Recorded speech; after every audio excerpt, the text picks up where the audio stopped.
actually going to talk about intimacy. Intimacy, and I don't mean intimacy as in like sexual intimacy, but real intimacy between like two people.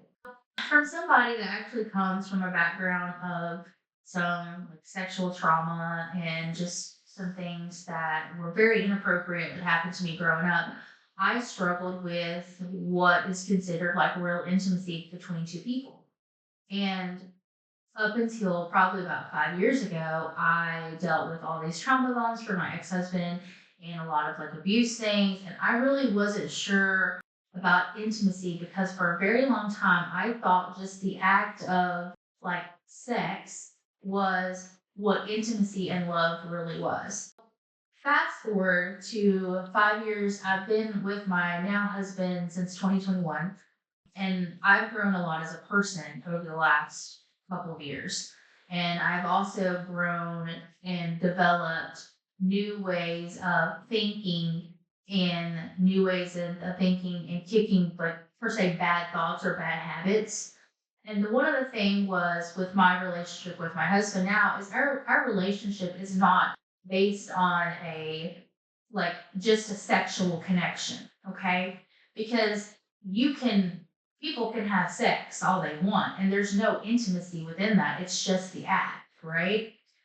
I had to learn how to kind of connect the two per se. And my husband and I, we have a very intimate relationship. And when I say this, it's not based on like the physical connection. It is the other part that's intimate for me in particular. If you've ever read a book, it's called, I think, The Five Love Languages. This book kind of gives you an idea on what your love language is. It's something that I had done like years ago. I knew what my love language was.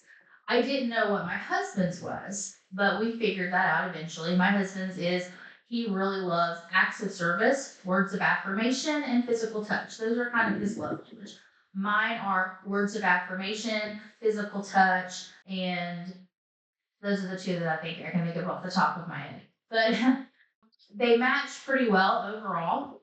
When my husband and I, the way that we choose to have this healthy, dynamic, intimate relationship is not based on like our physical interactions with each other, but intimately and intellectually, emotionally for me, it's kind of like he knows how to fill up my love cup. We'll say love cup. He does things that help me out. Like he will get up on a Saturday morning and he'll let me sleep in and he will wash any dishes that are left in the sink. If there's anything there, he'll wipe off all the counters, he'll fold the blanket if it's unfolded. He will like clean a bathroom, start a dishwasher, like go get me coffee. He will do all these acts for me to show that I'm appreciated. And another big one for me, and this is where physical touch comes in, because one of the love languages, physical, like physical touch. And it's not sexual, it is hold my hand. You know, if we're sitting, like, if you ever get to see me and my husband together, 99% of the time he is holding my hand, always holding my hand. And that is a form of intimacy in itself. It is I always know that he is right there. Like he is always holding my hand. He grabs for my leg in the car when we're driving, or he'll hold my hand in the car when we're driving. When we are sitting down and we are watching a show, he is constantly holding my hand, or he's always touching my leg, or he's always letting me know that he is there. If I am in the kitchen and he walks through our garage door, he will come up behind me and he will just wrap his arms around me for just a second and just say he loves me. For me, that's built this beautiful place of safety and real intimacy. And for me as a woman, building those types of intimate connections with him makes the physical part, the physical act of making love or sex or whatever you want to call it, it makes that act easier. It makes it more like intense because he has built all of this this emotional intimacy over here. And because of that, it makes all of the sexual part a billion times phenomenal. The thing is, with you're in relationships with people, and maybe you're feeling like if you're in a partnership with somebody and you feel like you're lacking somewhere, whether it's sexual intimacy, whether it's emotional intimacy, whatever it is that you feel like you're lacking, you have to have an open conversation with the person, and you have to let them know where you feel like you're missing something from, because they don't automatically just know. They have to be told.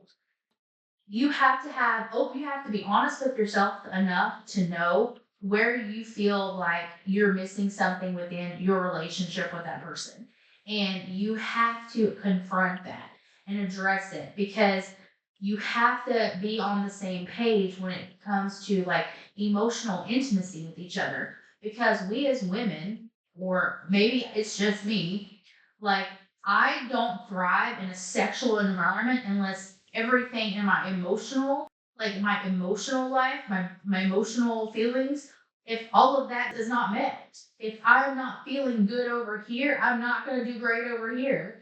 You have to talk to your partner about that, because that is a big communication issue, I think, with women and men, is that men have this ability, not emotional creatures, but they also see with their eyes, like they're like very physical.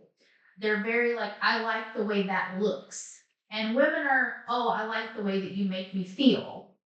You have to have that emotional and physical like connection for it to just be a healthy relationship. And if you don't have that with your partner, the best thing that you can do for yourself and for your partner is just to have a conversation, and an open conversation, without judgment, without fear of judgment, without fear of saying the wrong thing, but just an open, honest communication. And if you do that, you will see that a majority of the time, the other person is going to be very receptive, because they actually really do love you.